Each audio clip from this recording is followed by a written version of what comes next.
नमस्कार, मैं जनता शिवम गौतम। बड़ी खबर उत्तर प्रदेश से आ रही है। उत्तर प्रदेश की राज्यपाल आनंदीबेन पटेल ने उस अध्यादेश को आज मंजूरी दे दी है जो कि योगी आदित्यनाथ की सरकार ने पास किया था। दरअसल विधानमंडल नहीं चल रहा है, इसलिए ये विधेयक पास कराने की बजाय अध्यादेश जारी किया गया और इस अध्यादेश को अब राज्यपाल की मंजूरी मिलने के बाद में ये 6 महीने तक वैलिड रहेगा जब तक कि इसे विधानमंडल से पारित नहीं करा दिया जाता है। और ये बड़ा ही ऐतिहासिक एक फैसला योगी आदित्यनाथ की सरकार का था, क्योंकि जिस तरीके से शादी के लिए लड़कियों को धोखा देकर, जिस तरीके से नाम परिवर्तन करके और अपने आप को कुछ और दिखाकर शादी का एक लफ्ज़-ए-जिहाद रूपी एक अलग तरीके का जिहाद चल रहा था और इसमें ज़्यादातर हिंदू लड़कियों को निशाना बनाया जाता था और मजहबी लड़के अपना नाम बदलकर कुछ और नाम से उनके सामने आते थे, फिर उन्हें ये बताते थे और जब वो उनके प्यार के जाल में फंस जाती थी लड़कियां, उनको कहीं भगा कर ले जाते थे, उनका धर्म परिवर्तन कर दिया जाता था। और इसी को लेकर इलाहाबाद हाई कोर्ट ने एक फैसला दिया था जिसमें स्पष्ट कर दिया था कि शादी के लिए अगर धर्म परिवर्तन कराया जाता है तो निश्चित तौर पर ये अवैध माना जाएगा।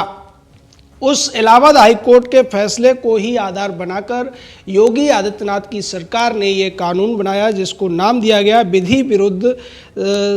धर्म परिवर्तन प्रतिषेध अध्यादेश 2020। और इसको आज आनंदीबेन पटेल ने मान्यता दे दी है, मंजूरी दे दी है। इसके जो दूसरे प्रावधान हैं उसके ऊपर भी अगर बात करें तो निश्चित तौर पर अब उत्तर प्रदेश में किसी भी लड़की के साथ अगर कोई धोखाधड़ी करके, नाम बदल के, अपना मजहब गलत बताकर या अपनी पहचान छुपाकर कोई लड़का इस तरीके की हरकत करता है और उसकी हरकत का साथ दूसरे लोग भी देते हैं तो इन सभी लोगों को सजा हो सकती है। ये सजा 1 से 5 साल और अधिकतम 10 साल तक की सजा है। देखने में ये मिलता था कि कई बार सामूहिक रूप से भी लालच देकर या दबाव डालकर धर्म परिवर्तन के लिए लोगों को मजबूर कर दिया जाता था, उन्हें मजहबी बना दिया जाता था। इसको लेकर अब सीधे तौर पर जो कानून आया है उस कानून के तहत पहले 2 महीने पहले स्थानीय जो जिलाधिकारी होगा उसके यहाँ पर प्रतिवेदन देना पड़ेगा। जिलाधिकारी एक रिपोर्ट तैयार कराएगा, उसकी जाँच कराएगा और उस जाँच में अगर ये पाया जाता है कि जो धर्म परिवर्तन का आवेदन दिया गया है वो दबाव में है या लालच में है तो निश्चित तौर पर उन सभी लोगों के ऊपर कार्रवाई की जाएगी जो इसके दोषी हैं। दूसरी तरफ अगर इस मामले में कोई धर्मगुरु यानी कि मौलवी वगैरह भी दोषी पाया जाता है तो उसके ऊपर भी सजा है, उसको भी प्रतिबंधित किया जाएगा, उसको भी जेल में डाला जाएगा। साथ ही साथ जिस तरीके से पहले लड़कियों को बेला फुसलाकर, नाम बदलकर ये सब हुआ करता था और इसके पीछे एक पूरा गिरोह काम करता था, इसमें जो भी इन्वॉल्व होंगे उन सभी लोगों को 5 से 10 साल तक की सजा अब आसानी से हो सकेगी। और जिस तरीके से जो तमाम आए दिन मामले देखने को मिलते थे कि नाबालिग लड़कियों के साथ इस तरीके की हरकतें ज़्यादा की जाती थी, ज़्यादा पढ़ी लिखी लड़कियों को टारगेट नहीं बनाया जाता था जो आसानी से बहलाई जा सकती थी। कम उम्र की लड़कियों को 14-14, 15-15 साल की लड़कियों को भी धर्म परिवर्तन करा के उनसे शादी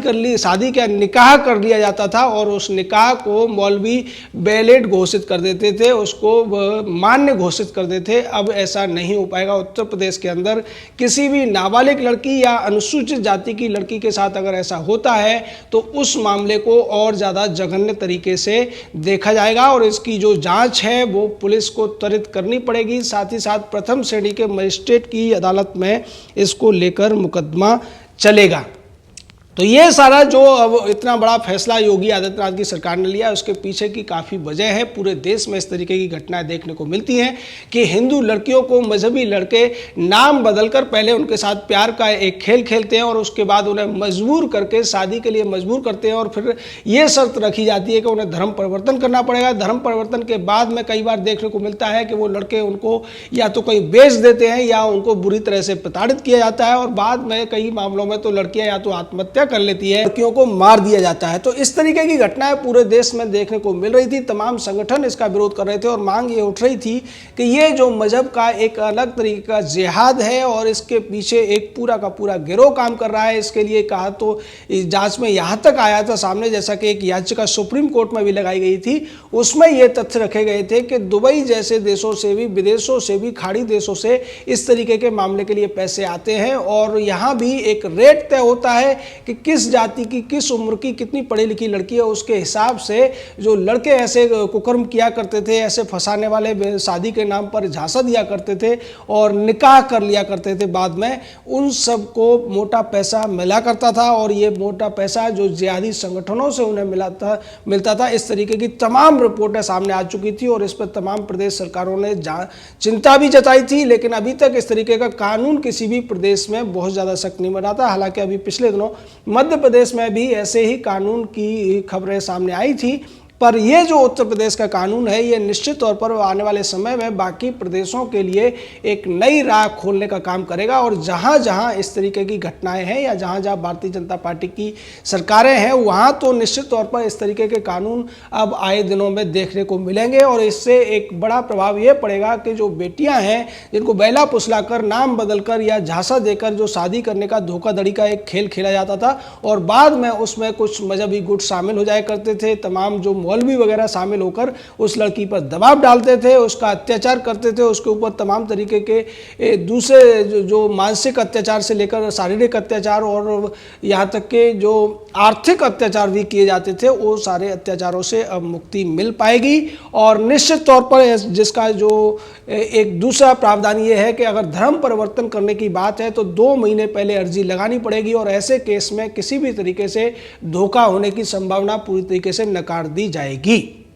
क्योंकि होता यह था कि एक लड़का किसी हिंदू नाम से लड़की के साथ में पहले दोस्ती करता था, फिर उसको वो अपनी मजबूरी बताकर ये कह देता था कि मैं अब ये नहीं हूँ, और लड़कियां कई बार या तो प्रेग्नेंट हो जाने की वजह से या दूसरे अन्य कारणों से घर से दूर आ जाने की वजह से मजबूरी में अपना धर्म परिवर्तन करती थी और कोर्ट में जब लड़की को ले जाया जाता था तो उसको तमाम तरीके के ब्रेन वॉश करके ये कहलवा दिया जाता था कि उसने ये जो कुछ किया है वो अपनी मर्जी से किया है। लेकिन नए कानून में चूंकि अब नाबालिग के साथ और अनुसूचित जाति या जो वल्नरेबल श्रेणी आप इसको कह सकते हैं कि जिन्हें आसानी से बहलाया जा सकता है, ऐसी जो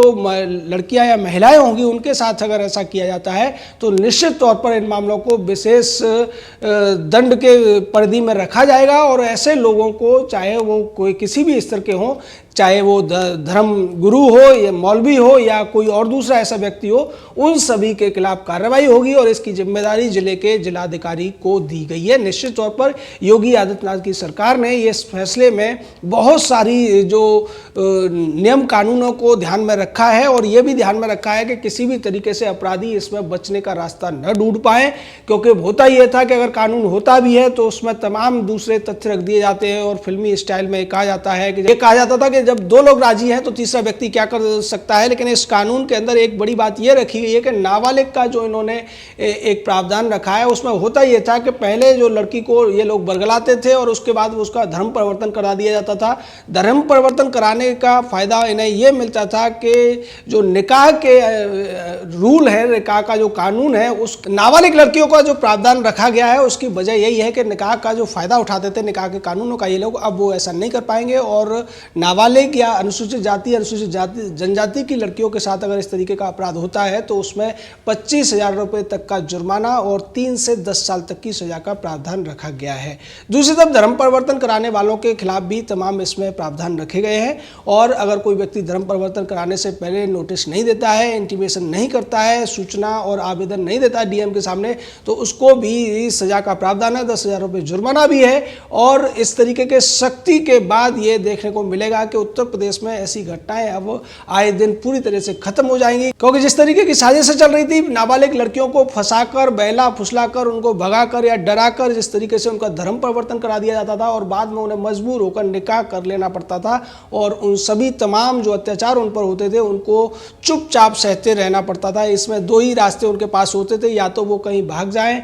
और ये कर पाना मुश्किल होता था क्योंकि इस तरीके के जो लोग थे निकाह करने के बाद उनको किसी गाँव में या ऐसे इलाके में रख देते थे जहाँ से भाग पाना मुश्किल था। ऐसी स्थिति में लड़की या तो आत्महत्या करती थी या फिर उनके अत्याचारों से लड़ते हुए उसको मार दिया जाता था। तो इन सभी बातों पर रोक लगाने के लिए योगी आदित्यनाथ की सरकार ने, पूरे प्रशासन ने और विधि आयोग ने, उत्तर प्रदेश विधि आयोग ने इसमें पूरा का पूरा काम किया और उन्होंने एक सख्त कानून बनाकर सरकार को दिया, जिसको अध्यादेश के तौर पर पहले पास किया कैबिनेट ने और उसके बाद अब राज्यपाल ने इसको पास कर दिया है। इसके बाद में उत्तर प्रदेश में लव जिहाद जैसा अपराध करने वाले किसी भी अपराधी को बख्शा नहीं जाएगा, किसी भी उस मौलवी को भी नहीं बख्शा जाएगा जो इस तरीके की घटना में शामिल होगा। और निश्चित तौर पर ये जो सज़ा है 3 से 10 साल की जो सज़ा इसमें रखी गई है वो एक सख्त सज़ा के तौर पर काम करेगी। हर व्यक्ति जो अपना नाम बदलकर, अपना मजहब छुपाकर, अपनी पहचान छुपाकर जो महिलाओं बेटियों को धोखा देने की कोशिश करता था, अब वो उत्तर प्रदेश में तो कम से कम ऐसा नहीं हो पाएगा और बाकी के प्रदेश भी इससे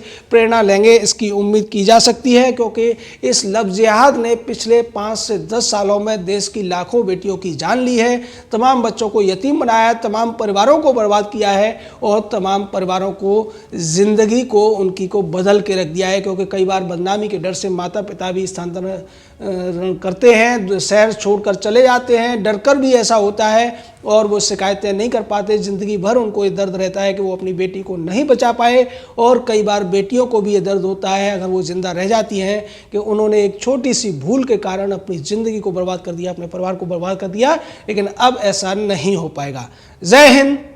जय भारत।